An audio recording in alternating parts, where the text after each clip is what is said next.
Hi hello welcome to our channel. ഇന്ന് നമ്മൾ ചേന വെച്ചിട്ട് വളരെ സിമ്പിളായിട്ട് നല്ല ടേസ്റ്റി ആയിട്ടൊരു മസാലക്കറി ആയിട്ട് ഉണ്ടാക്കുന്നത്. വളരെ പെട്ടെന്ന് തന്നെ തയ്യാറാക്കാൻ പറ്റുന്നതാണ്. അപ്പോൾ അതിനായിട്ട് നമ്മൾ കുറച്ച് ചേന ഇതുപോലെ തൊലിയൊക്കെ കളഞ്ഞിട്ട് ചെറിയ ചെറിയ ക്യൂബ് പോലുള്ള കഷ്ണങ്ങളാക്കിയിട്ട് കുക്കറിലേക്ക് ഇട്ട് കൊടുക്കുകയാണ്.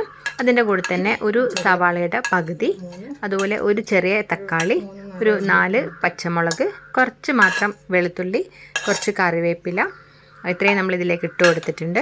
അപ്പോൾ സവാള ചെറിയ സവാള ആണെങ്കിൽ ഒന്നെടുക്കാം, വലിയ സവാള ആണെങ്കിൽ പകുതി എടുത്താൽ മതി കേട്ടോ. പിന്നെ ഇതിലേക്ക് നമുക്ക് മസാലപ്പൊടിയൊക്കെ ഇട്ട് കൊടുക്കാം. 1 ടീസ്പൂൺ മുളക് പൊടി, 1/4 ടീസ്പൂൺ മഞ്ഞൾപ്പൊടി, ആവശ്യത്തിനുള്ള ഉപ്പ്, പിന്നെ ഇത് വേവാൻ ആവശ്യമുള്ള വെള്ളം കൂടെ ചേർത്ത് കൊടുക്കാം. ഏകദേശം ഒരു 1.5 ഗ്ലാസ്സോളം വെള്ളം ഞാൻ ഒഴിച്ചു കൊടുക്കുന്നുണ്ട് കേട്ടോ. ഇനി നമ്മളിതെല്ലാം കൂടെ നന്നായിട്ടൊന്ന് മിക്സ് ചെയ്തെടുത്തതിന് ശേഷം കുക്കർ അടച്ചു വെച്ചിട്ട് വേവിക്കാൻ കേട്ടോ. ഞാനിവിടെ 2 വിസിൽ വേവിച്ചിട്ടുണ്ട്. അപ്പോൾ വേവൊക്കെ ഓരോ ചേനയ്ക്ക് അനുസരിച്ചിരിക്കും. ചില ചേന പെട്ടെന്ന് തന്നെ വെന്ത് കിട്ടും, ചിലത് കുറച്ചൊരു ടൈം എടുക്കും. അപ്പോൾ അങ്ങനെ നിങ്ങൾ വേവിച്ചെടുക്കുക.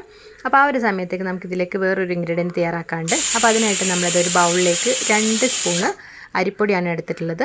വറുത്ത അരിപ്പൊടി ഉണ്ടല്ലോ, വറുത്തതായാലും വറുക്കാത്തായാലും കുഴപ്പമില്ല കേട്ടോ. അപ്പോൾ നമ്മൾ ഈ പത്തിരിക്കും അപ്പത്തിനൊക്കെ എടുക്കുന്ന ഒരു പൊടിയാണ്. അതിലേക്ക് കുറച്ച് വെള്ളം കൂടെ ചേർത്ത് നമ്മൾ കട്ട് ചെയ്യുന്നില്ല, നന്നായിട്ട് മിക്സ് ചെയ്ത് വെച്ചിട്ടുണ്ട്.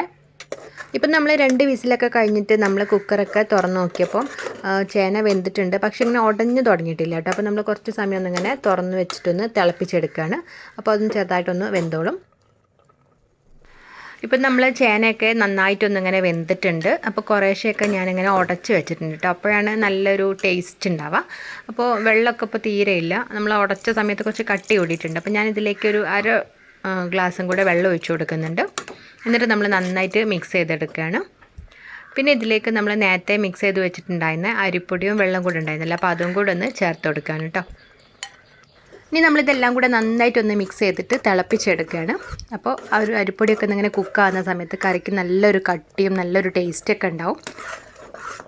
കണ്ടില്ലേ, നമ്മൾ തേങ്ങ ഒക്കെ ഒഴിക്കാതെ തന്നെ നല്ലൊരു കട്ടിയായിട്ടുള്ള കറി തന്നെ കിട്ടിയിട്ടുണ്ട്.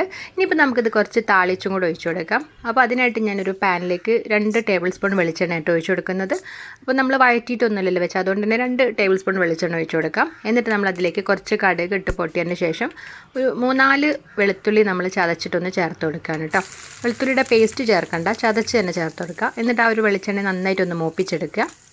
വെളുത്തുള്ളി ഫ്രൈ ആയതിന് ശേഷം നമ്മൾ ഇതിലേക്ക് 2-3 വറ്റൽമുളക്, കുറച്ച് കറിവേപ്പിലയും കൂടെ ചേർത്തിട്ട് നന്നായിട്ടൊന്ന് മൂപ്പിച്ചെടുക്കുകയാണ്. അപ്പോൾ തീ കുറച്ചിട്ട് തന്നെ നന്നായിട്ടൊന്ന് മൂപ്പിച്ചെടുക്കുക കേട്ടോ. അപ്പോൾ ഈ ഒരു വറവും കൂടെ നമ്മൾ ഒഴിക്കുന്ന സമയത്ത് കറിക്ക് നല്ലൊരു ടേസ്റ്റാണ്. ആ ഒരു വെളുത്തുള്ളിയുടെയും വറ്റൽമുളകിൻ്റെ എല്ലാം കൂടെ നല്ലൊരു ടേസ്റ്റ് തന്നെയാണ് കേട്ടോ. അപ്പോൾ നമ്മൾ തേങ്ങയൊക്കെ ഒഴിക്കാതെ തന്നെ നല്ല തിക്കായിട്ടുള്ള നല്ല ചേനക്കറിയാണ് ഉണ്ടാക്കിയിട്ടുള്ളത്. വളരെ പെട്ടെന്ന് തന്നെ തയ്യാറാക്കാൻ പറ്റുന്നതാണ്, നല്ലൊരു ടേസ്റ്റ് ഉള്ളതാണ് കേട്ടോ. അപ്പം ഞാൻ ആ ഒരു വറവിട്ടത് ഒരു 1/4 ഭാഗത്തിലേക്ക് ഒഴിച്ചു കൊടുത്തിട്ടുണ്ട്. ബാക്കി നമ്മൾ സെർവ് ചെയ്തിട്ട് അതിൻ്റെ മേലെ ഒഴിച്ചു കൊടുത്താൽ മതി. അപ്പോൾ അങ്ങനെ വളരെ പെട്ടെന്ന് തയ്യാറാക്കാൻ പറ്റും നല്ല ടേസ്റ്റി ആയിട്ടുള്ള ചേന വെച്ചിട്ടുള്ള മസാലക്കറി ഇവിടെ റെഡി ആയിട്ടുണ്ട്. അപ്പോൾ എല്ലാവർക്കും ഇഷ്ടമായിട്ടുണ്ടാവുമെന്ന് വിചാരിക്കുന്നു. എല്ലാവരും ഒന്ന് ഇതുപോലെ ഒന്ന് ട്രൈ ചെയ്ത് നോക്കണേ. അപ്പോൾ എല്ലാവർക്കും ഇന്നത്തെ വീഡിയോ ഇഷ്ടമായിട്ടുണ്ടാവുമെന്ന് വിചാരിക്കുന്നു. അപ്പോൾ ചാനൽ ഇഷ്ടമായിട്ടുണ്ടെങ്കിൽ ഒന്ന് സബ്സ്ക്രൈബ് ചെയ്തിട്ട് സപ്പോർട്ട് ചെയ്യണേ.